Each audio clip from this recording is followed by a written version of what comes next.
योगः कर्मसु कौशलम्।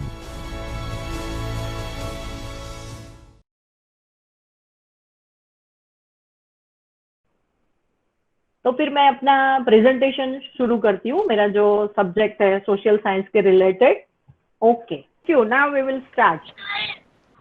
मेरा जो आज का सब्जेक्ट है Gandhi and youth refresher course in social science, UGC HRDC Gujarat university. सबसे पहले तो मैं यूजीसी एचआरडीसी गुजरात यूनिवर्सिटी का धन्यवाद करना चाहूंगी कि मुझे यहाँ एज अ रिसोर्स पर्सन मेरे जो एक्सपीरियंसेस है, मेरी जो एकेडमिक जर्नी है और सोशल साइंस के बारे में कुछ मेरे जो व्यू है वो मुझे रखने का मौका यहाँ दिया। तो थैंक्स टू एचआरडीसी पूरी team, doctor Jagdish Joshi, doctor Preeti Maiyani, doctor CG Brahmbhatt, सभी का मैं यहाँ आभार व्यक्त करती हूँ। और सभी पार्टिसिपेंट जो लाइव सेशन में जुड़े हुए हैं उनका यहाँ मैं वेलकम करती हूँ। हमारा ये पूरा जो प्रेजेंटेशन रहेगा इसमें कुछ बहुत ऐसे थियोरेटिकल या बहुत बड़ा भारी भरकम लेक्चर ऐसा कुछ नहीं रहेगा। मैंने यहाँ मेरी जो 20 इयर्स की एकेडमिक जर्नी है उसमें से जो हम यूथ के साथ काम कर रहे हैं, हमारे जो भी स्टूडेंट्स हैं, कॉलेज के हो या डिपार्टमेंट के हो, स्नातक हो, अनुस्नातक हो, हम यूथ के साथ किसी न किसी तरह से जुड़े हुए हैं। और एज ए पेरेंट्स तो हम यूथ के साथ जुड़े हुए हैं ही। तो यूथ के बारे में मैंने जो अभी तक जाना है वो यहाँ मैंने रखने का प्रयास किया है। और गांधी जी, महात्मा गांधी, उनके साथ यूथ की आइडेंटिटी, यूथ के जो प्रॉब्लम्स हैं वो गांधी के नजरिए से मैंने थोड़ा बहुत देखने का प्रयास किया है। और इसमें मैंने जो एक डेटा कलेक्शन करके, जो एक सर्वे करके जो रिसर्च किया था, उसके थोड़े जो फाइंडिंग्स मुझे मिले थे वो भी मैंने यहाँ रखने का प्रयास किया है। तो कुल मिला के 2 पार्ट में ये पूरा लेक्चर रहेगा। पहले हम यूथ किसे कहते हैं उसके बारे में बात करेंगे और बाद में यूथ की जो चैलेंजेस है मैंने यहाँ कॉन्सेंट्रेट इंडियन यूथ पे किया है। तो इंडियन यूथ, उसकी चैलेंजेस, इसके बारे में बात करेंगे। और लेक्चर के दूसरे पड़ाव में हम गांधी जी ने जो भी बातें रखी है उसको हम यूथ के साथ कैसे रिलेटेड कर सकते हैं और जो उनकी चैलेंजेस है, जो उनके प्रॉब्लम्स है, उनको हम कैसे कवर कर सकते हैं, ये मैंने रखने का प्रयास किया है। तो यूथ एज के हिसाब से हम देखें, जो यूएन ने हमें दी है यूथ की पूरी जो डेफिनेशन, उसमें 15 to 20 के जो एज के हैं उन्हें हम यूथ कहते हैं। यूथ की जो यहाँ थोड़ी कैरेक्टरिस्टिक मैंने यहाँ लेने का प्रयास किया है। लायबल इमोशन, हम यूथ को हम जानते हैं कि भाई युवा कैसा होना चाहिए। सबसे पहले तो फिजिकल फिट होना चाहिए, बहुत ही मतलब जो हम बोलते हैं ना कि तरवरे होने चाहिए युवा, फिजिकल और मेंटली स्टेबल होने चाहिए, कोई भी काम करने के लिए रेडी होने चाहिए। ये सब हमारी जो एक्सपेक्टेशन है वो यूथ के साथ जुड़ी हुई है। और काफी तरह यूथ ऐसे होते हैं, हम अपने स्टूडेंट को पढ़ाते हैं तो हम ये सभी कैरेक्टरिस्टिक उनमें ढूंढने का प्रयास करते हैं। लेकिन अभी के जो यूथ है उसमें जो उसकी मेंटल जो कंडीशन है वो हमारी एक्सपेक्टेशन से कभी कभार बहुत ही अलग होती है। वो मानसिक तरह से जो ज्यादा हम उसको सेंसिबल भी बोल सकते हैं। तो एक ये यूथ की एक कैरेक्टरिस्टिक्स है। पर्सनल आइडेंटिटी, मैंने अभी आगे ही बताया कि हम जब यूथ की बात कर रहे हैं तो यूथ अपने आप में ही एक उनकी आइडेंटिटी, और वो आइडेंटिटी को एक्सेप्ट सोसाइटी करे, हम यानी कि टीचर्स करें, उनके पेरेंट्स करें, उनकी फैमिली करें, ये चाह यूथ में सबसे ज्यादा होती है। और एक है पैर रिलेशनशिप, इससे भी हम काफी जुड़े हुए हैं कि यूथ का जो पैर रिलेशनशिप है, हम सभी सोशल साइंस वाले हैं तो हम जानते ही होंगे कि हम जिनको पढ़ाते हैं या हमारे आसपास के जो बच्चे हैं वो कहीं ना कहीं उनके पेरेंट्स और टीचर्स के साथ साथ पेयर ग्रुप से बहुत ही ज्यादा जुड़े हुए होते हैं। और पेयर जो रिलेशनशिप है उसमें उसका प्रभाव भी उन पे बहुत ही होता है। हमने ये कोविड-19 की जो सिचुएशन अभी भी हम उसमें सफर कर रहे हैं, तो कहीं ना कहीं बच्चों में हमने ये देखा है कि ये पूरे दिन वो फेस टू फेस तो अपने फ्रेंड्स से नहीं मिल सकते, लेकिन वो कोई ना कोई डिजिटल तरीके से पैर रिलेशनशिप के साथ है, और हम उनको मना भी नहीं कर सकते। तो एक ये पैर रिलेशनशिप वाली बात है, वो भी यूथ में हमें ज्यादा देखने को मिलती है। अभी एक यूथ ने खुद की एक बाउंड्रीज भी बना ली है। मैं एक बहुत ही सिंपल एग्जांपल यहाँ देना चाहूंगी। शायद आप सभी ने भी अनुभव किया होगा इसका कि अ, हमारे कॉलेज के बच्चे हैं या हमारे खुद के बच्चे हैं या कोई भी यूथ है, हम किसी के शायद घर पे जाते हैं, किसी का फोन आता है तो लड़का या लड़की या स्टूडेंट वो उठ के बाहर चले जाएंगे, हमारे सामने बात नहीं करेंगे। हम भी ऐसा करते हैं, लेकिन हम इतना नहीं होता जितना यूथ में। उनको ऐसा होता है कि हमारी बात जो है वो पर्सनल रहनी चाहिए। तो वो एक अपने आप में एक दायरा बना के यूथ रहता है। तो ये कि खुद की वो एक लिमिटेशन जो है वो भी बना लेते हैं। लास्ट में है उनका एक सेल्फ सेंटर एटीट्यूड। इसको हम अभी एनालाइज करेंगे। आप भी अपने जो स्टूडेंट्स है उनके साथ ये रखने का प्रयास करेंगे तो आप भी देख सकेंगे कि भी हम क्लास में जाके कितना भी पढ़ाते हैं, उनसे काफी सारी वैल्यू बेस्ड बातें भी करते हैं, हमारे जो गुड एक्सपीरियंसेस होते हैं वो भी हम उनसे शेयर करते हैं। पढ़ाई का क्या इम्पोर्टेंस है लाइफ में वो भी हम उनसे शेयर करते हैं। बार बार हम उनको ऐसा मोटिवेट करने का प्रयास करते हैं। लेकिन काफी टीचर्स का, काफी प्रोफेसर्स का ऐसा व्यू होता है कि जितना हम देते हैं उसका पूरे का पूरा या उसका आधा भी हमें आउटपुट नहीं मिलता है।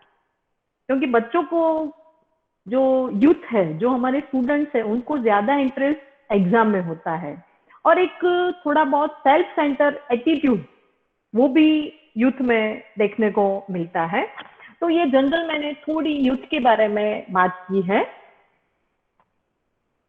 यूथ कल्चर की थोड़ी बात कर ले, क्योंकि आगे हम जाएंगे तो यूथ की चैलेंजेस क्या है, उससे पहले उनके जो कल्चर है आज के यूथ का वो भी थोड़ा बहुत हमें देख लेना चाहिए, ऐसा मुझे लगता है। फर्स्ट है कि आज का जो यूथ है, आज का जो युवा है, मेल है फीमेल है, तो वो टाइम स्पेंड कहाँ करता है मैक्सिमम। आप 1 मिनट के लिए सोचिए कि आप जिस तरीके से यूथ से कनेक्टेड है, तो ज्यादातर आपने उन्हें कहाँ देखा है कि उनका टाइम कहाँ जाता है। और सेम इसी वे में अपने आप का एनालिसिस कीजिए कि जब हम इस एज में थे 15 to 24 या हमारी युवावस्था, तो हमारा जो टाइम स्पेंडिंग का जो पूरा तौर तरीका रहता था वो किस तरह का था, और जो आज का जो युवा है, आज का जो पूरा यूथ कल्चर है, उनका जो टाइम स्पेंडिंग का तौर तरीका कैसा है। हम एकदम से डिफरेंस ये निकाल लेंगे कि भाई आज की यूथ टाइम स्पेंड ज्यादा से ज्यादा कहाँ करती है। ये एक मैं प्रश्नार्थ रखती हूँ आपके सामने, फिर लास्ट में हम इसे थोड़ा लास्ट 5 मिनट में डिस्कस करेंगे, तो आपको भी अपने कुछ एक्सपीरियंसेस या वो है वो शेयर करने का मौका मिलेगा। क्योंकि जो लाइव लेक्चर है उसकी एक ये बेस्ट पार्ट ये है कि हम थोड़ा बहुत इंटरेक्शन भी आपके साथ कर सकते हैं, और हमें चाहे ये तो एक वर्चुअल मोड है, लेकिन अभी हम सबको पूछा जाए तो हमें पसंद तो वो इंटरेक्शन वाला ही है। तो इसी के लिए इसको यहाँ हम थोड़ा छोड़ते हैं, पेन टाइम वाली बात है। दूसरा है वैल्यू एंड एटीट्यूड। तो आज के यूथ के, ऑल ओवर वर्ल्ड के यूथ ले लीजिए, उनके वैल्यू क्या है और यूथ का एटीट्यूड क्या है। अब ये दोनों चीजों को शायद जो एजुकेशन से जुड़े हुए, हम सभी हायर एजुकेशन से ही जुड़े हुए हैं, तो इसको हम काफी अच्छी तरीके से जान सकते हैं। मैंने आगे भी बताया कि अब हम कितना भी कह लें, लेकिन बच्चों को जो करना है उसके मन में जो है वही वो करता है। तो एक ये जो वैल्यू वाली बात, हम तो बहुत ही अच्छा, हमारी जो पूरी एजुकेशन पॉलिसी है, अभी न्यू एजुकेशन पॉलिसी आई है, उसमें भी हमने वैल्यू बेस्ड पे भार दिया ही है। और एज ए टीचर सभी उस पर कॉन्सेंट्रेट करते हैं कि बच्चे वैल्यू को लेके आगे चले और इस तरह से उनका एटीट्यूड भी पॉजिटिव हो। लेकिन आज के यूथ कल्चर में जो हम सिखाते हैं, ऐसा वैल्यू या ऐसा एटीट्यूड कंपैरेटिवली, हम नेगेटिव नहीं जाते लेकिन कंपैरेटिवली देखने को नहीं मिलता। मैं यहाँ एक अपना एक्सपीरियंस पास्ट का शेयर करना चाहूंगी। मैं भी यहाँ यूनिवर्सिटी में ही पढ़ी हुई हूँ। हम टीचर्स, मैं जब कॉलेज में थी, जो सोशियोलॉजी वाले हैं वो तो जानते ही होंगे, गुजरात में जो पढ़े होंगे, गुजरात यूनिवर्सिटी में डॉक्टर डी देसाई करके हमारे टीचर थे। और थियोरी में उनकी बहुत जोरदार पकड़ थी, सोशल थियोरी में उनकी पकड़ इतनी थी कि वो थियोरी हमने, उन्होंने Parson, Merton, interaction theory, JH मीर, कोई भी थियोरी हो, पूरा उन्होंने हमें फंक्शनलिज्म, मार्क्सवाद पूरा जो सिखाया। कभी वो क्लास में बुक लेके सर नहीं आए, वो ऐसे ही क्लास में आते हो तो पूरी की पूरी थियोरी बहुत ही आसान तरीके से और सिंपल वर्ड में हमें सिखाते थे। लेकिन सर इतने स्ट्रिक्ट थे कि उनकी कैबिन में जाना हो तो हम पहले, अभी तो बच्चे ऐसे ही आ जाते हैं, मैं आई कमिंग सर, उनको इतना हेजिटेशन नहीं हो रहा है। लेकिन जब सर के पास जाना होता तो उनकी एक डिपार्टमेंट में कैबिन होती है सबकी अलग अलग, तो सर का एक फिक्स रूटीन था, 3 बजे के बाद उनके लेक्चर खत्म हो जाते, 3 to 5 वो पढ़ते ही होते थे किसी ना किसी बुक में। वो उनका ये टाइम, रीडिंग टाइम था। और उस टाइम में हम जाते थे तो सर तुरंत ही बोलते थे वहां से ही कि भाई पहले काम क्या है वो बताओ। और अगर हमने बोल दिया कि नहीं सर ये कुछ पूछना है तो क्लास में ही पूछ लेना, तो इससे क्या होता था कि हम बार बार सर के साथ पास, हम सीखा हमने कि भाई सर इतना पढ़ रहे हैं तो उन्हें डिस्टर्ब नहीं करना चाहिए। और फिर तो धीरे धीरे ऐसा हुआ कि सर से हम क्लास में ही बात कर लेते थे उनकी कैबिन में, और जो हमारे टीचर्स थे उनकी कैबिन में हम जाते थे विदाउट एनी हेजिटेशन। लेकिन सर के पास एक नहीं जाने, उनको डिस्टर्ब नहीं करना है, ऐसा एक वैल्यू हमें हायर एजुकेशन में, वैसे तो हम स्कूल से ही सीखते हैं लेकिन ये सर के पास से हमें ये सीखने को मिला। और आपको भी बहुत सारे एक्सपीरियंस ऐसे हुए होंगे अपने टीचर के पास से। तो जो ये वैल्यू और हमारा पूरा एटीट्यूड फिर ऐसा हो गया कि नहीं भाई अभी 3 से 5 में सर को डिस्टर्ब नहीं करना है, हमें जो भी पूछना है क्लास में पूछना है। तो एक ये पूरा वैल्यू के साथ एक एटीट्यूड हमारा बना। और इसको हम अभी का जो यूथ है, हमारे अभी के जो स्टूडेंट्स है, बहुत यूथ कल्चर की भी आगे बात है, यूथ कल्चर में जो डाइवर्सिटी है उसकी भी आगे बात है, क्योंकि ये भी बहुत ही मायने रखता है कि वैल्यू और एटीट्यूड में डिफरेंस, एरिया का जो कल्चर है वो बहुत ही मायने रखता है। तीसरी बात है स्टाइल्स एंड बिहेवियर। अभी यूथ की स्टाइल्स के बारे में शायद ऐसा हुआ है कि अभी जो मतलब हमारी जनरेशन है वो स्टाइल के बारे में, स्टाइल को लेकर युवाओं का हम अनुकरण कर रहे हैं, ऐसा कभी कभार हमें लगता है। यहाँ पे भी बहुत ही छोटे छोटे एग्जाम्पल के जरिए हम इसे थोड़ा एलोबरेट करने का प्रयास करेंगे। कुछ भी जब हम खरीदने जाते हैं तो कंफर्टेबिलिटी ज्यादा इंपॉर्टेंट है या स्टाइल, ये अपने आप में एक क्वेश्चन है। कि एक उदाहरण है कि शायद शायद मुझे ऐसे एकदम फिटिंग वाले या ऐसे शूज पसंद नहीं है, मुझे थोड़े ढीले और कंफर्टेबल चाहिए, हील नहीं हो जिसमें, ऐसे पसंद है। लेकिन आजकल में तो फैशन में ही नहीं है, तो क्या होगा? तो हम भी कहाँ जाएंगे? स्टाइल में। कभी नहीं जाते हैं। लेकिन जो यूथ है वो पूरा का पूरा अभी स्टाइल और बिहेवियर, आपके क्लास में जो 50 बच्चे हैं, 100 बच्चे हैं, FY SY TY के बच्चे आप सभी ले लीजिए, तो हर क्लास में हर स्टाइल के बच्चे आपको मिलेंगे। Different hair style, different clothes, उनका बिहेवियर भी। कुछ ऐसे ऐसे भी बच्चे हमें मिल जाते हैं जो जिंदगी भर हमें याद रहते हैं कि नहीं भाई ये बहुत ही हमारी जो कैरियर में बहुत ही शानदार बच्चा ये रहा है। कुछ याद रह जाते हैं हमें पॉजिटिवली, और ऐसे ही कुछ अपनी स्टाइल से भी याद रह जाते हैं हम। तो ये जो स्टाइल एंड बिहेवियर, उसमें भी काफी वेरिएशन यूथ में देखने को मिलता है। पेयर्स एंड सोसाइटी, अभी आगे भी हमने यूथ की पेयर रिलेशन की बात की है।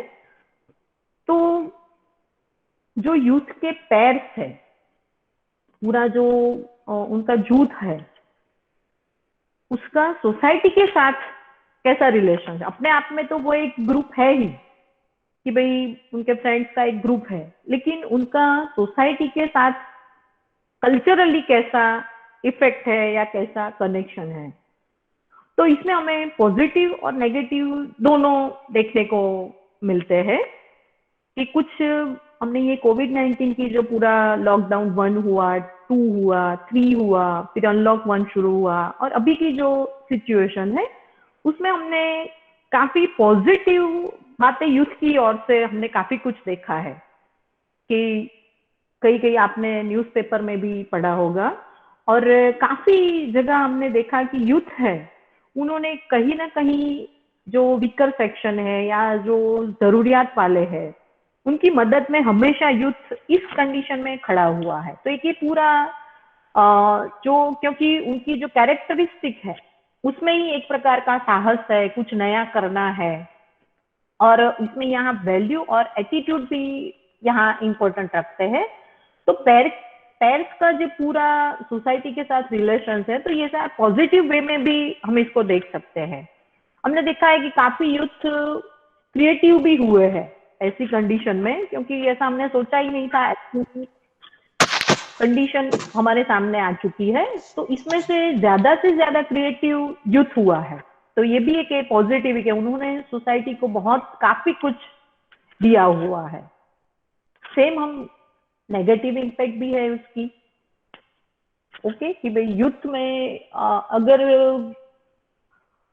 यहाँ पर भी मैं एक एग्जाम्पल या बहुत ही सादी तरीके से बात करना चाहूंगी कि हम देखते हैं कि आपके पास जब बच्चा आता है फर्स्ट ईयर में FY SY TY, तो कई बच्चे ऐसे होते हैं कि फर्स्ट ईयर में आते हैं और उनका आप अगर ऑब्जर्वेशन करेंगे तो एकदम शांत सोबर ऐसे लगते हैं, और अगर आप ऑब्जर्वेशन करते जाए तो TY तक उनका पूरा, TY नहीं शायद, तो जो दिवाली का वैकेशन आता है ना, मतलब फर्स्ट टाइम के बाद उनके तौर तरीके में काफी कुछ बदलाव आ जाता है ड्यू टू पेयर, कि नहीं अभी तो हम कॉलेज में हैं, ये करना है वो करना है। तो एक पूरा बदलाव हमें ये देखने को मिलता है, और कभी कभार ये उसको नेगेटिव साइड भी ले जाता है। तो उसी बच्चे को अगर आप 6 सेमेस्टर तक ऑब्जर्वेशन करेंगे तो काफी कुछ बदलाव आपको नजर आएगा। कभी कभार वो नेगेटिव भी होता है कि बच्चा अच्छा है, फर्स्ट सेम में बहुत अच्छा रिजल्ट लाया, सेकंड सेम में भी बहुत अच्छा रिजल्ट लाया, फिर थर्ड फोर्थ कहीं कहीं उसकी जो संगत है उसकी इफेक्ट बच्चे पे पड़ती है। और मेरा जो ऑब्जर्वेशन है, हमारे सोशियोलॉजी नहीं लेकिन हमारा जो सोशल साइंस है, ये मेरा एक्सपीरियंस है, आपका भी शायद हो या ना भी हो, जो भी बच्चे आते हैं तो पूरा जो क्लास का स्ट्रक्चर है, सोशली स्ट्रक्चर, वो अभी थोड़ा काफी लास्ट 10 साल से बदला हुआ है कि जो भी बच्चे आते हैं हमारे सामने वो काफी कुछ वीकर सेक्शन से ज्यादा आते हैं। और उसमें भी अगर आप रूरल एरिया में काम कर रहे हैं और हम सोशल साइंस पढ़ा रहे हैं, तो हमारे जो स्टूडेंट्स है वो काफी वीकर सेक्शन से जुड़े हुए होते हैं, क्योंकि साइंस में जो एक जाता है प्रभाव वो तो अलग ही होता है, और हमारे पास जो आता है उसमें जो बच्चे आते हैं वो सोसाइटी के वीकर सेक्शन से ज्यादा बिलोंग करता है। हमारी यूनिवर्सिटी में सोशियोलॉजी डिपार्टमेंट तो हमने एक एनालिसिस किया था लास्ट ईयर, तो पिछले 10 साल से हमारे यहाँ जो बच्चे आ रहे हैं उसमें एसटी, एससी, ओबीसी, और एक कैरेक्टरिस्टिक ज्यादा है कि उसमें लड़कियां ज्यादा होती है, और वो भी रूरल एरिया से ज्यादा आता है। हमारे 50% जो बच्चे होते हैं वो हॉस्टल से आते हैं। हम यहाँ अहमदाबाद में है, लेकिन अहमदाबाद के जो बच्चे हैं वो आर्ट्स और उसमें भी सोशल साइंस लेके पढ़ने वाले बहुत कम है। तो ये सब भी कैरेक्टरिस्टिक भी बहुत ही मायने रखती है कि भाई बच्चा कहाँ से है और क्या पढ़ रहा है, ये भी बहुत इंपॉर्टेंट है। आगे देखते हैं। आप सभी को मेरी आवाज सुनाई दे रही है ना? कोई एक जरा बता दो। Yes yes madam. जी जी जी जी जी, थैंक यू। और शायद आप बोर भी नहीं होते होंगे। नहीं, डेफिनेटली नहीं मैडम। जी जी, ओके, आगे देखते हैं। अब ये थोड़ा मैंने जो आज का यूथ है, टुडेज यूथ, उसके बारे में थोड़ा मैंने एक अलग हमने आगे 2 स्लाइड में देखा, वो यूथ की जनरल कैटेगरी देखी। अभी जो आज का यूथ है उसकी थोड़ी मैंने कैटेगरी अलग करने का प्रयत्न किया है। Extremely diverse in culture. मैंने अभी आपको उदाहरण दिया कि हमारे क्लास में हर हेयर स्टाइल का आपको डेमो मिल जाएगा। अगर आप कॉलेज में हैं तो कॉलेज के जो 500 बच्चे या 1000 बच्चे हैं, 2000 बच्चे हैं, कुछ ना कुछ नया आपको देखने को मिलेगा। तो ये जो एक्सट्रीमली डाइवर्स कल्चर जो ये आज के यूथ की एक कैरेक्टरिस्टिक हो गई है। आप ये ऑब्जर्वेशन आप जहाँ रहते हैं उसके आसपास भी करेंगे तो भी आपको देखने को मिलेगा, और इन जनरल हम देखेंगे तो भी ये कैरेक्टरिस्टिक हमें देखने को मिलती है। दूसरा है मोर कॉन्शियस।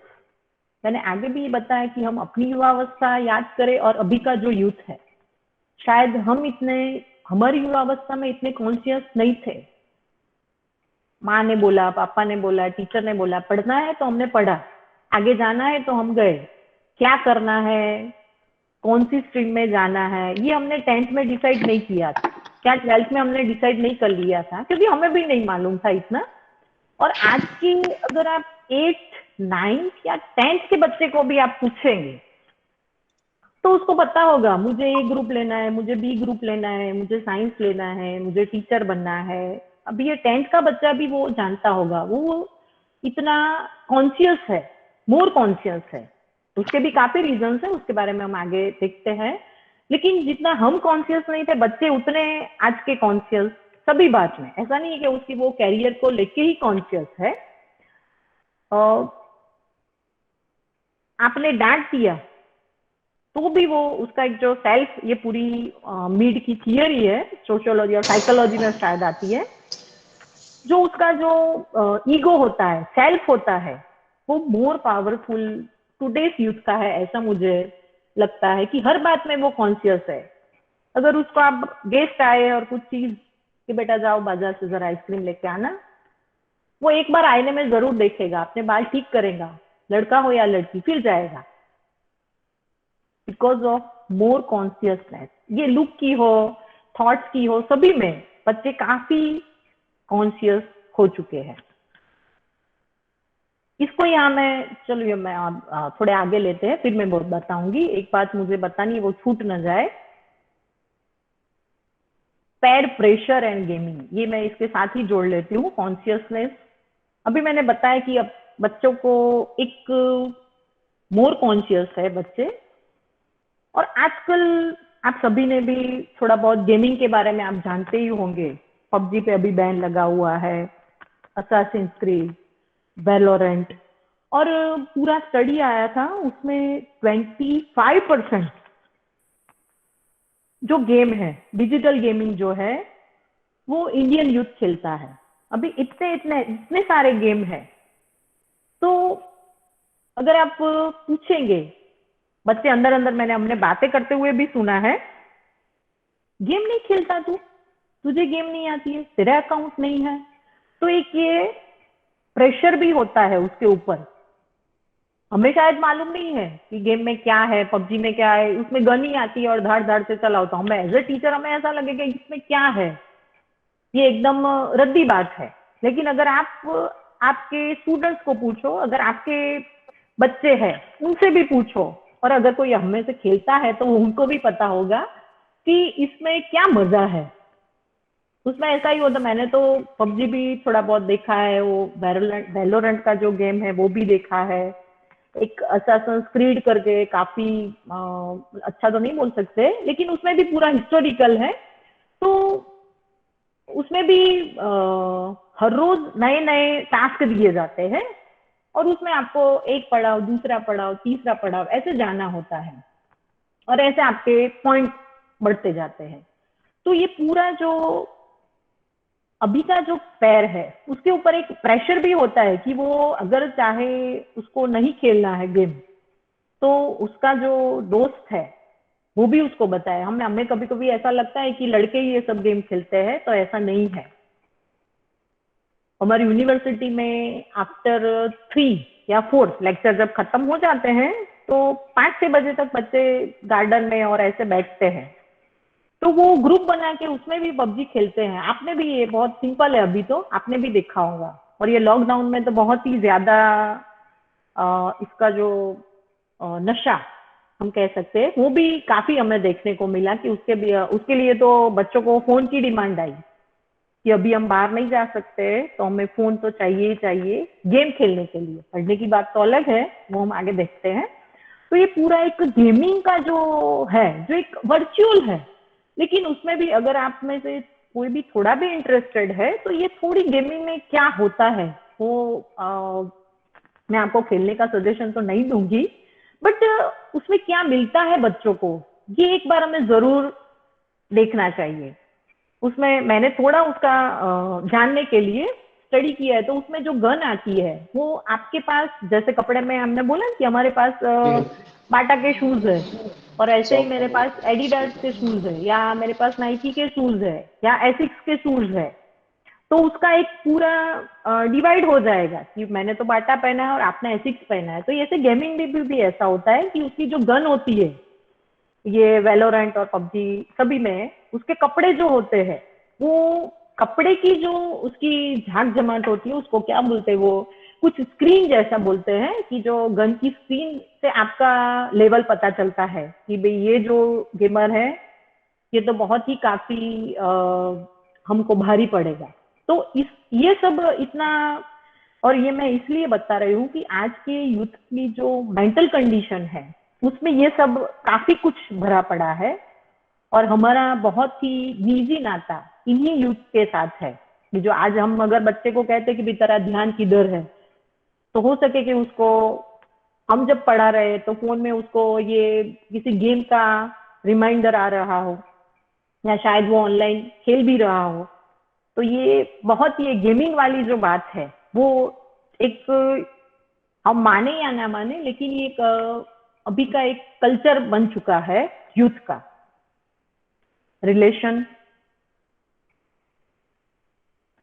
यूथ रिलेशन, और इसमें भी टुडेस यूथ रिलेशन, इस पे शायद 1 घंटे का और लेक्चर हो सकता है। आप में से भी काफी मेरे साथ इसमें सहमत होंगे कि आज के यूथ के रिलेशन की डेफिनेशन जो है, आप सब अपने जो स्टूडेंट्स है या आपके आसपास के बच्चे हैं, हमारे खुद के बच्चे, उनसे पूछना है कि बेटा आपके लिए what is the definition of relation. और जो आपको जवाब मिलेगा, शायद आप में किसी ने ट्राई भी किया होगा, वो जो आपको मिलेगा उसका आंसर बहुत ही उसमें वेरिएशन मिलेगा। अभी हमने आगे भी देख लिया कि वो सेल्फ सेंटर है, और उसके जो रिलेशन है फैमिली के साथ तो रिलेशन है ही, लेकिन उसके पैर ग्रुप के साथ रिलेशन, उसके आगे जाके अभी ये जो जीएफ और बीएफ वाली पूरी बात चल रही है कि अभी आप कॉलेज में हैं और आपका बॉयफ्रेंड नहीं है, आप कॉलेज में है आपकी गर्लफ्रेंड नहीं है, ये भी यहाँ से आता है पैर प्रेशर से। तो एक बच्चे में नेगेटिविटी आ जाती है कि मेरे में कुछ कमी है। लड़की है तो उसमें भी ऐसा होता है कि मेरे में कुछ कमी है। और ये रिलेशन की जो डेफिनेशन है उसमें भी पूरा संबंध को तो वो समझ ही नहीं पाते हैं, क्योंकि अभी उनके लिए सब कुछ नया है। लेकिन एक वो बोलते हैं ना, क्या उसको,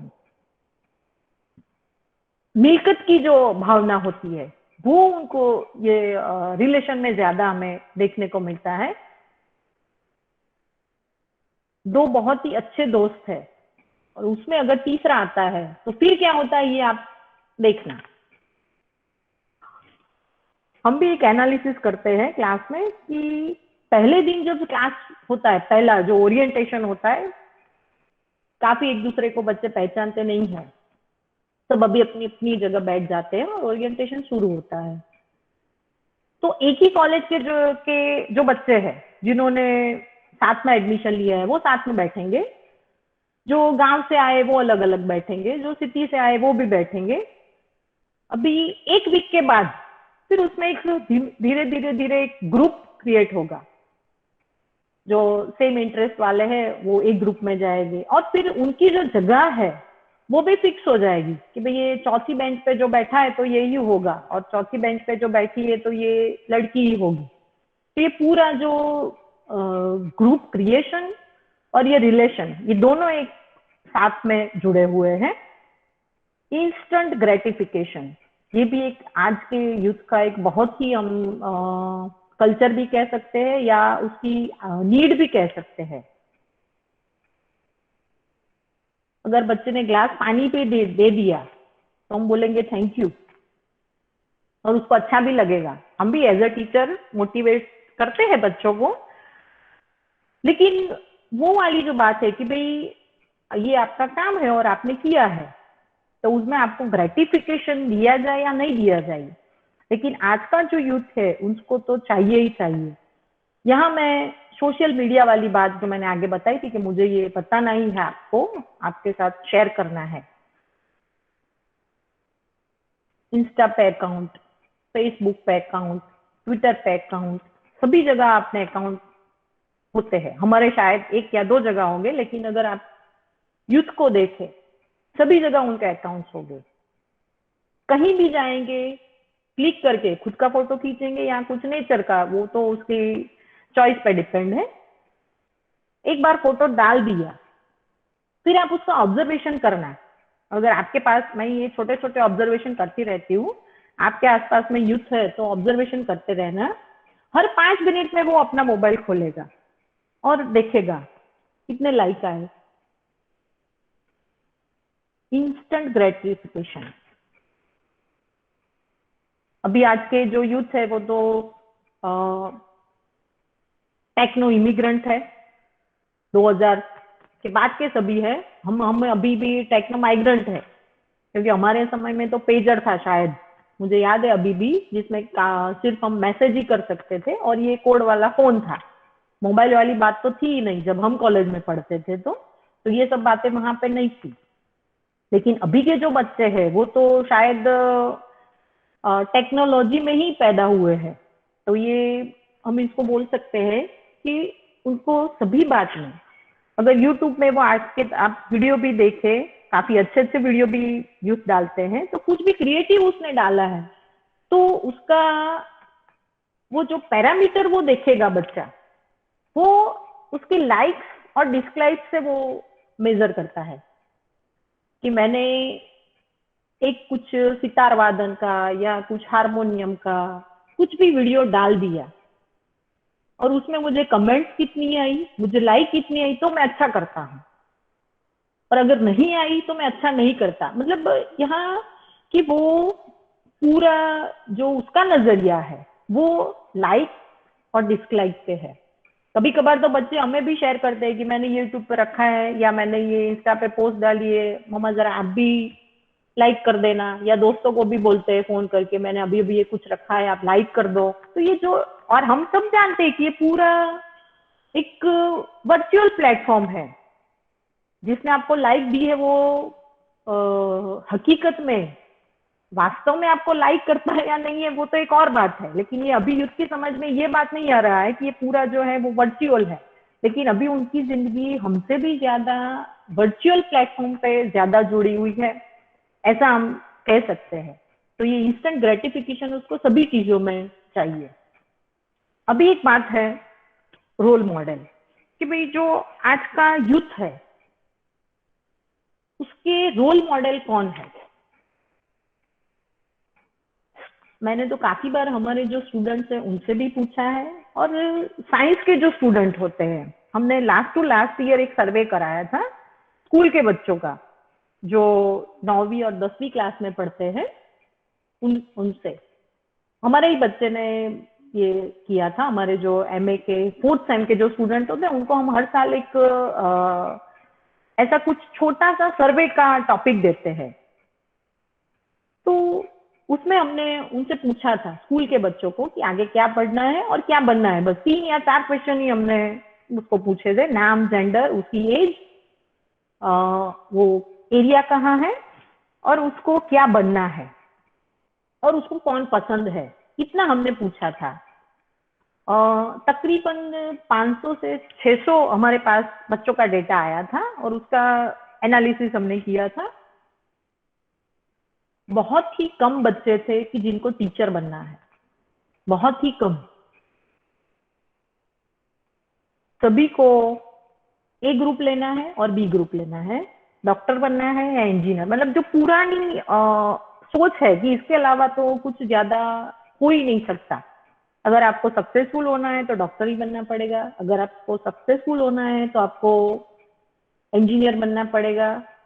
और ज्यादा से ज्यादा आगे जाके वो जुड़ जाते हैं फिल्मों से, या किसी एक्टर है, एक्ट्रेसेस है।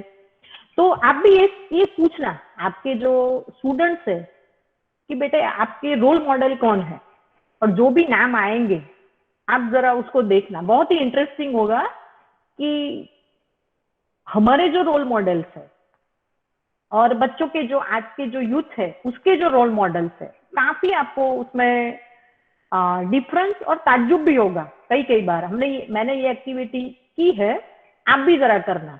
ओके, अभी आगे देखते हैं। इंडियन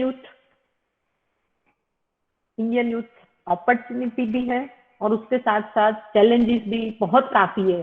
हम तो ये एजुकेशन के साथ जुड़े हुए, तो हमें पता है कि उसको अगर नौकरी लेनी है, उसमें भी गवर्नमेंट जॉब लेनी है, खुद का एक बिजनेस करना है, तो उसके लिए उसको अपॉर्चुनिटी है, लेकिन उसके सामने चैलेंजेस भी उतने ही है। और हम ये सब देखते हैं कि अगर एक ही जगह आती है, टीचर की आती है या प्रोफेसर की आती है, असिस्टेंट हो, एसोसिएट हो, कॉन्ट्रैक्ट बेस्ड हो, तो एक सीट के लिए कम से कम 100 से भी ज्यादा एप्लीकेशन आती है। तो उसकी कंपटीशन कहाँ है? 100 से है। मैंने तो 100 कम बोला, लेकिन उससे भी ज्यादा है। तो काफी कुछ चैलेंजेस अभी जो हमारा आज का इंडियन यूथ है उसके सामने है। अपॉर्चुनिटी बड़ी है कि उसको अभी कौन सी फील्ड में जाना, फील्ड भी काफी है, उसमें भी स्पेशलाइजेशन भी बहुत है, और स्पेशलाइजेशन के साथ साथ उसको एक प्लेटफॉर्म भी है।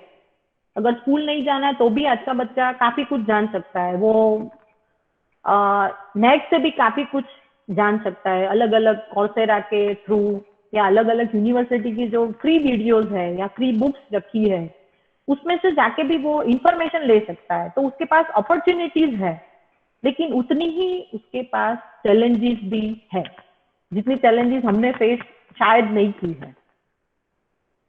एक एजुकेशनल प्रेशर भी है। मैंने अभी थोड़ी देर पहले कहा कि हम जब पढ़ते थे तो हमने पढ़ लिया, प्रेशर के साथ नहीं पढ़ा कंपैरेटिवली। लेकिन आज के बच्चों का अभी ये जो लॉकडाउन हुआ और उसके बाद ये ऑनलाइन टीचिंग शुरू हुआ, तो हमने भी फर्स्ट लॉकडाउन के बाद कि थोड़ा कुछ सेम 4 का सिलेबस बाकी था, तो हमने वर्चुअली शुरू कर दिया। तो उसमें रोज एक एक लेक्चर होता था। बच्चों के लिए भी नया था प्लेटफॉर्म, हमारे लिए भी नया था।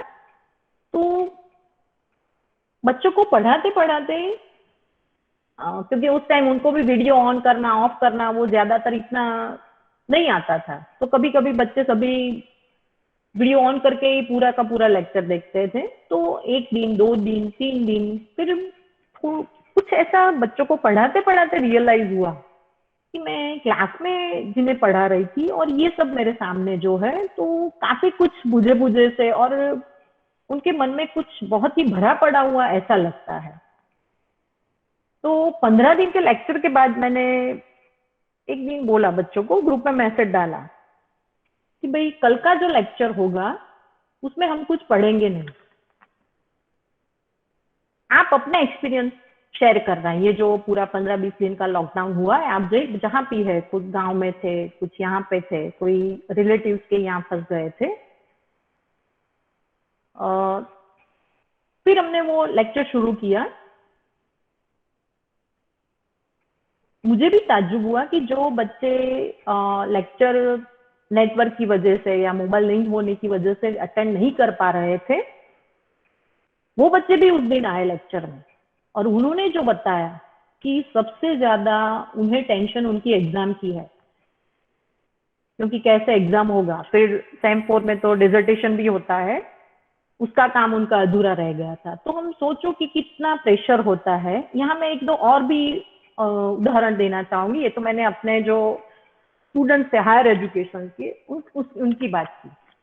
तो आप सभी ने न्यूज़पेपर में भी देखा होगा, टीवी में भी देखा होगा कि बच्चों पे एजुकेशनल प्रेशर ज्यादा होने की वजह से सुसाइड के मामले भी हमारे सामने आए हैं। मुझे याद है केरला में एक 8वीं या 9वीं कक्षा में पढ़ती हुई लड़की ने, उसके फादर के पास नेटवर्क वाला मोबाइल नहीं था और उसको ऐसा लगा कि कल से स्कूल शुरू हो रही है, ऑनलाइन क्लासेस शुरू होंगे, मैं रह जाऊंगी।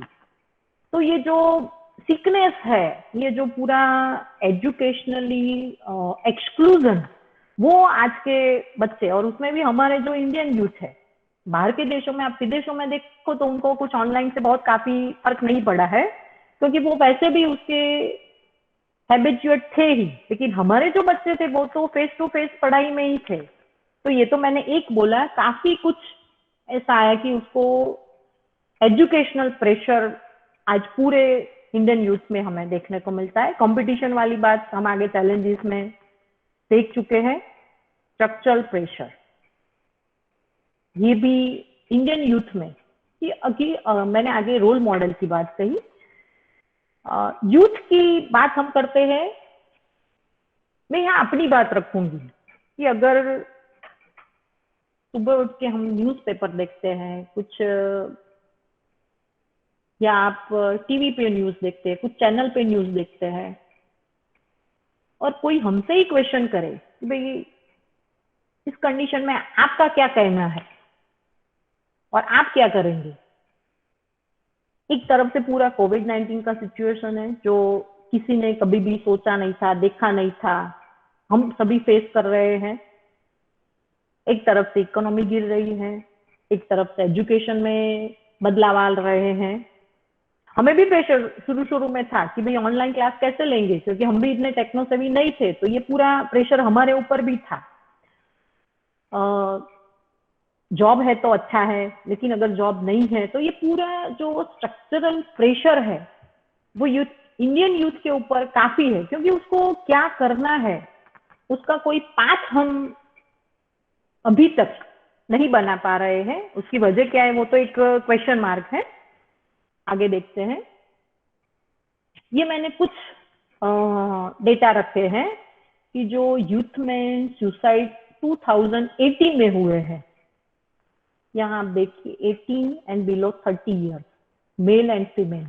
ये जस्ट ऐसे सुसाइड का दिखाना अच्छा नहीं लगता है, लेकिन ऐसे यूथ को समझने के लिए मैंने कि कितना उनके ऊपर प्रेशर है कि वो यहाँ तक पहुंच जाते हैं। हमें लगता है कि हम बच्चा पढ़ रहा है, बच्ची पढ़ रही है, उसको कोई प्रॉब्लम नहीं है, अच्छे मार्क्स ला रही है, लेकिन उसके मन में क्या चल रहा है ये हमें कुछ ये जो आंकड़े हैं देख के भी कुछ काफी सेंसिटिविटी होती है कि एज ए टीचर कहीं ना कहीं कहीं ना कहीं सिस्टम से हम जुड़े हुए हैं, तो इसमें हमारा थोड़ा रोल होगा, ऐसा मुझे एज ए टीचर लग रहा है।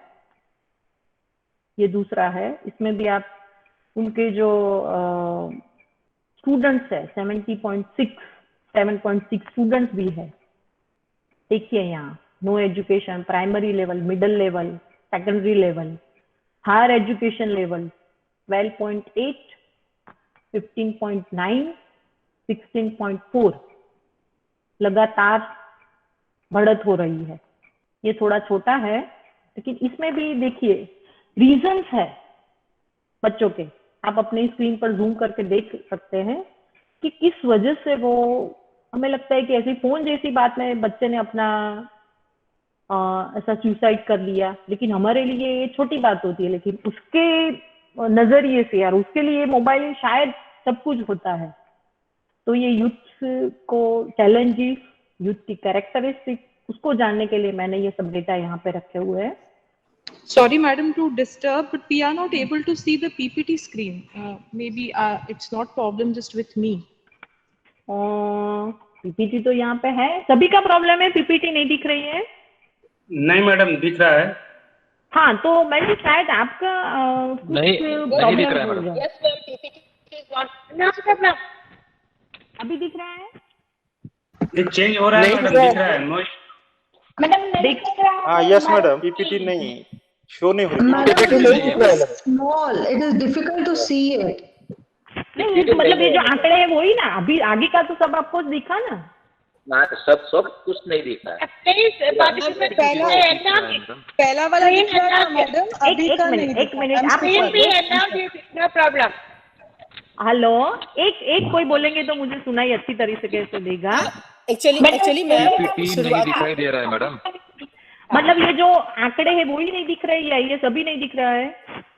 अभी नहीं दिख रहा है। हाँ please madam, PPT show. Okay okay,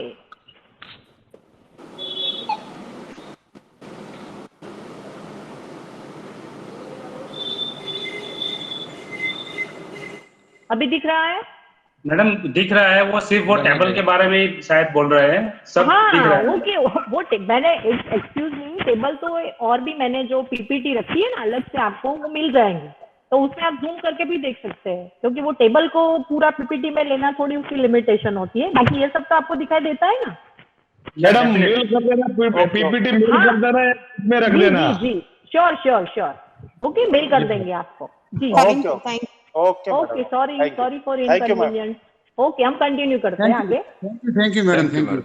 okay, हम शायद यहाँ थे इंडियन यूथ, इसके बाद हमने ये सब डेटा देखे और मैंने जो आगे बात बताई कि हमने सोशल साइंस के जो स्टूडेंट्स थे उनको वो क्या फील कर रहे हैं एज अ स्टूडेंट, उनकी कौन सी चैलेंजेस है।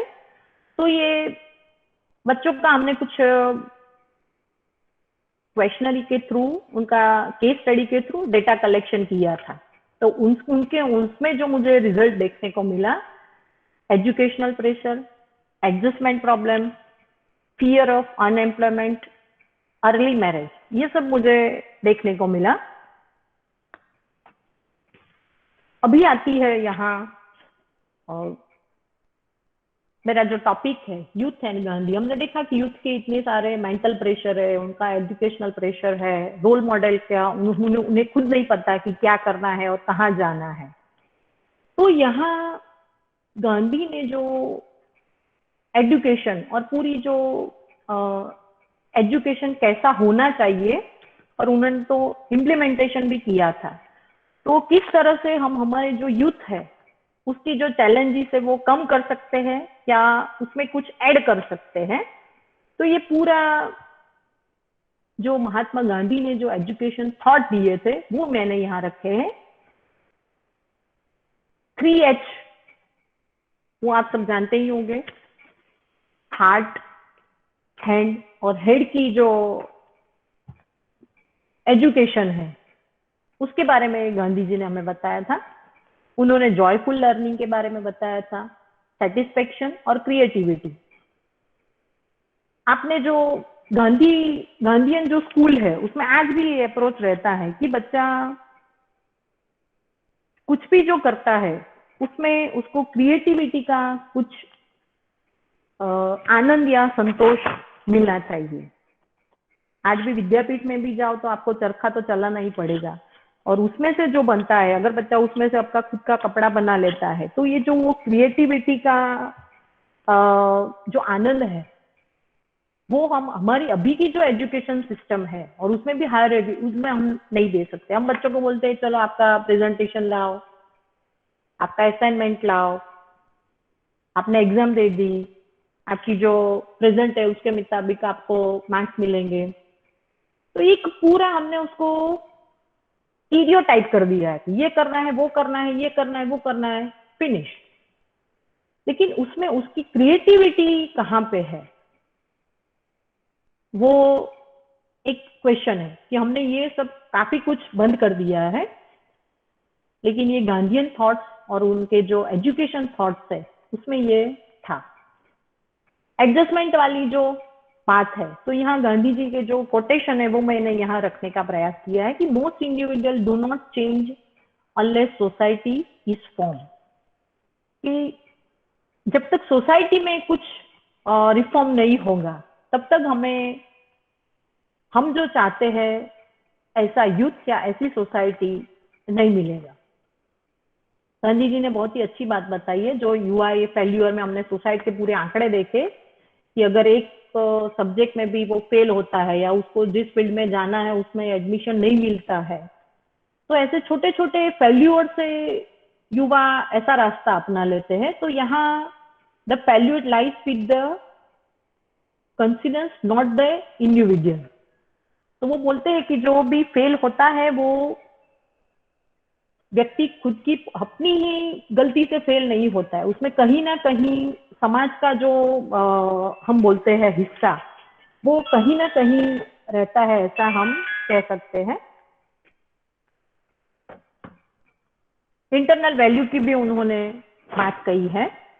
ट्रूथ एंड नॉन वायलेंस, ये जो मैंने गेमिंग वाली पूरी बात बताई कि भाई आज के बच्चे को अगर आपको गेम में भी वो जितने ज्यादा किल करता है उसके हिसाब से उसका रेट बढ़ता है। तो गांधी जी ने पूरा एक नॉन वायलेंस का जो दिया था कि अभी का जो यूथ में एक कंसिस्टेंसी नहीं है, उसको बात बात पे गुस्सा आ जाता है, ये हमने सभी ने कहीं ना कहीं महसूस किया होगा या ऑब्जर्व भी किया होगा। तो ये पूरा उन्होंने नॉन वायलेंस वाली बात बताई थी, हमें बताया कि बच्चे अनएम्प्लॉयमेंट जो है उनको सताती है कि भाई पढ़ाई के बाद क्या नौकरी मिलेगी या नहीं मिलेगी, मिलेगी तो कैसी मिलेगी, गवर्नमेंट जॉब मिलेगी या नहीं मिलेगी। तो ये सब जो पूरा अनएम्प्लॉयमेंट को लेके यूथ में एक पूरा हेजिटेशन है, उसका यहाँ रास्ता बताया है कि भाई गांधी जी कहते हैं कि higher and higher standard of living, it is an economic virtue for a person not to aspire. अभी देखिए अभी का जो यूथ की हमने कल्चर देखा कि उसको हायर पढ़ाई की, पढ़ाई पूरी हुई, नौकरी मिल गई कि भाई अभी आगे जाना है, कुछ गाड़ी लेनी है, गाड़ी ले ली। तो हमारी मतलब ये सिर्फ स्टूडेंट्स की बात नहीं है, एज ए ह्यूमन बीइंग हम आगे ही आगे एज ए इकोनॉमिक हमारा जो स्टेटस है उसे बढ़ाना चाहते हैं। तो यहाँ सिंपल वे में कि आप अपनी जो एस्पिरेशन है वो ही थोड़ी कंपैरेटिवली कम रखिए, ये एक वैल्यू है। अगर हम ये युवाओं में ये वैल्यू डाल सकते हैं तो बहुत ही अच्छी बात है। कम से कम वो जो एक सुसाइड जैसा एक्सट्रीम स्टेप तो बच्चे शायद नहीं उठाएंगे। अगर उसको मिला कि भाई चलो मेरे पास 50,000 की नौकरी नहीं है लेकिन 20,000 की तो है और उसमें मेरा गुजारा हो जाता है, तो ठीक है। तो ये वाली जो बात है simple living and high thinking, वो हमें महात्मा गांधी जी ने बताई है। ये हमें सर्वोदय, सेल्फ रिलायंस, इंडिजीनियस, ये सब में हम देख सकते हैं। मैंने एक आगे अपने टेबल देखा, उसमें बच्चों को कहीं ना कहीं चैलेंजेस में अर्ली मैरिज, वो भी उनके लिए एक चैलेंजेस है। आप कॉलेज में या हायर एजुकेशन में मतलब अनुस्नातक लेवल पे आप पढ़ाते हैं पीजी में, तो 10 साल पहले आपकी क्लास में मेरिट बच्चे शायद कम हो गए। और आज हम जो एनालिसिस करते हैं कि first year, first sem, second same, third same और फोर्थ सेम से टोटल जो बच्चे हैं, टोटल जो स्टूडेंट एनरोल्ड हुए हैं, उसमें से 50 to 20% स्टूडेंट की शादी हो जाती है, चाहे वो लड़का हो या लड़की हो। फिर उसके ड्यूअल प्रॉब्लम शुरू हो जाते हैं कि भाई घर संभालो या पढ़ाई पूरी कर लो, डिसर्टेशन कंप्लीट करो या घर का काम कंप्लीट करो। अगर लड़का है तो उसको कमाने की ज्यादा वो हो जाए कि अभी शादी हो चुकी है तो कमाना भी एक नेसेसिटी हो जाएगी। तो ये पूरा उसकी वजह से भी एक प्रेशर क्रिएट होता है। तो गांधी जी ने इसका, उन्होंने, मेरे पास यहाँ कोटेशन भी है लेकिन वो मैं आपको मेल में भेज दूंगी कि कहाँ कहाँ उन्होंने भी, उनकी भी बाल विवाह हुआ था, हम सब जानते हैं कि जब स्कूल में थे, और उसी वजह से उनकी पढ़ाई रुक गई थी। उनके और उनकी भाई दोनों की अर्ली मैरिज हुई थी। तो इसका भी उन्होंने काफी ऑपोजिशन किया है। और गांधी जी ने एक इक्वालिटी वाली बात भी कही है। तो ये सब जो बातें हैं वो हम कहीं ना कहीं यूथ के साथ जोड़ के उनके जो प्रॉब्लम है, उनका जो प्रेशर है, उसको हम कहीं ना कहीं कम कर सकते हैं, ऐसा मुझे लगा है। हम अभी जो ये पूरा आत्मनिर्भरता की बात कर रहे हैं, कोविड-19 के बाद भी और पहले भी गांधी जी ने तो पहले से ही आत्मनिर्भरता की बात कही है। तो खादी का अभी बहुत ही कम चलन है और उसकी वजह से जो वनाज का जो पूरा उद्योग था वो आज खाई में गिर चुका है, ऐसा हम कह सकते हैं। तो यहाँ पे हम ऐसा कर सकते हैं कि ये जस्ट एक सुझाव या एक एग्जाम्पल है कि स्कूल या कॉलेजेस में खादी को, जैसे होता है ना कि बुधवार को व्हाइट ड्रेस पहनना है, ऐसा कंपलसरी एक दिन के लिए खादी किया जाए तो कितने जो अनएम्प्लॉयमेंट वाली बात है वो भी यहाँ कम होगी। हम अपने बनाए हुए खुद के कपड़े पहनेंगे तो उसमें भी एक सेटिस्फेक्शन मिलेगा। और एक जो पूरी सेल्फ सफिशिएंट वाली जो बात है कि भी स्वावलंबी, आत्मकाफी को रोजगार भी मिलेगा। तो ऐसे तो मैंने ये उदाहरण बताया, लेकिन गांधी जी ने ऐसे कई बातें बताई हैं कि उसमें से आप स्वनिर्भर या आत्मनिर्भर हो सकते हैं। तो ये यूथ को कहीं ना कहीं आगे ले जाने के लिए या उसका जो चैलेंजेस है, उसकी जो प्रेशर है, उसको हम कहीं ना कहीं कम कर सकते हैं, जो गांधी जी ने जो बताया है उसके हिसाब से। और जो ये पूरा गांधी जी ने जो आज के यूथ को आप थोड़ी बहुत नजदीकी से देखना या गांधी जी के बारे में कुछ पूछना, तो ज्यादातर यूथ जो है वो गांधीयन थॉट्स या गांधीवादी विचारधारा या महात्मा गांधी से ज्यादा सहमत नहीं होंगे, क्योंकि गांधीयन आइडियोलॉजी क्या है, उनका पूरा विजन क्या है। बहुत ही विजनरी थे गांधी जी, हम सब जानते हैं, लेकिन सही मायने में उनका जो विजन है वो यूथ तक पहुंचा ही नहीं है। क्योंकि स्कूल में भी हम एक दो होते हैं, उसमें कुछ गांधी जी की कविता होती है, गांधी जी के उनके जीवन के कुछ प्रसंग होते हैं, ऐसे पढ़ते हैं। तो 12th तक तो ये सब बच्चे पढ़ लेते हैं। फिर अगर साइंस में जाता है तो फिर बच्चा कभी भी गांधी जी के बारे में उसको पढ़ाई में कुछ नहीं आता है। अगर कॉमर्स में जाता है तो भी काफी कुछ नहीं आता। अभी कहीं कहीं वो management, Gandhi as a management guru, ऐसा कुछ पढ़ाया जाता है, लेकिन बहुत कम है। तो ये पूरी जो आइडियोलॉजी है और पूरा जो गांधी जी का जो विजन है वो एजुकेशन में कहीं ना कहीं लैक हो रहा है। गांधी जी का जो पूरा विजन है फुल ऑफ कॉन्फिडेंस है, सिंपल लिविंग है, हाइजीन की भी बात, हम ये कोरोना की वजह से हाइजीन के प्रति ज्यादा अवेयर हुए हैं, क्योंकि गांधी जी पहले से ही थे। लेकिन यूथ को ये सारी बात सही मायने में पता नहीं है। तो ये सब हमें कहीं ना कहीं, मुझे लगता है कि हमें सोशल साइंस की बात करें, उसमें भी सोशियोलॉजी की, तो हमारा भी जो सिलेबस है उसमें कहीं ना कहीं 1-2 यूनिट के अलावा गांधी जी ज्यादा नहीं है। तो एक ये भी करना चाहिए कि हम किसी भी तरीके, सोशल साइंस वाले तो गांधीयन थॉट्स को किसी न किसी तरीके से बच्चों तक पहुंचा सकते हैं। तो ये भी एक हमें करना चाहिए कि ये सब सही मायने में जो गांधीयन थॉट्स है उसको सिलेबस के थ्रू हम अगर अपने बच्चों के पास ले जाएंगे। लीडरशिप पढ़ा रहे हैं तो लीडरशिप का एक और बहुत ही अच्छा उदाहरण हम दे सकते हैं। सोशल मूवमेंट पढ़ा रहे हैं तो जो गांधीयन मूवमेंट पूरी थी, हम ये सभी कर रहे हैं, हमारे जो पेपर्स है सोशल एक्सक्लूजन एंड इंक्लूजन वाला हमारा पूरा पेपर आता है, तो उसमें भी हमने एक ये पार्ट गांधी जी का डाला हुआ है। उन्होंने जो पूरा आश्रम था और आश्रम में कौन कौन रहते थे, पूरी जो बात थी वो भी हम बच्चों को पढ़ाते हैं। और गांधी आश्रम भी की एक दिन की मुलाकात भी हमारी हर साल रहती है। तो कहीं ना कहीं वहां जाके कुछ बच्चा पढ़ेगा, देखेगा, तो अगर आपके पास 100 स्टूडेंट्स है उसमें से अगर एक ने भी थोड़ा कुछ ले लिया तो एज ए टीचर हमारा रोल कहीं ना कहीं सक्सेस होगा, ऐसा मुझे लगता है। तो ये सब हम अगर हमारे इकोनॉमिक्स में भी हम गांधी जी को ले जा सकते हैं, पॉलिटिकल साइंस में भी आप कहीं ना कहीं जो पार्टीज है, प्रेशर है, पॉलिटिकल ग्रुप्स जो होते हैं उसमें भी हम कहीं ना कहीं सब कैसे गांधी जी ने सब इकट्ठा किया था, पूरी पार्टी कैसे बनी थी, ये पूरा हिस्टोरिकल वे में लेके हम इसको एलोबरेट कर सकते हैं।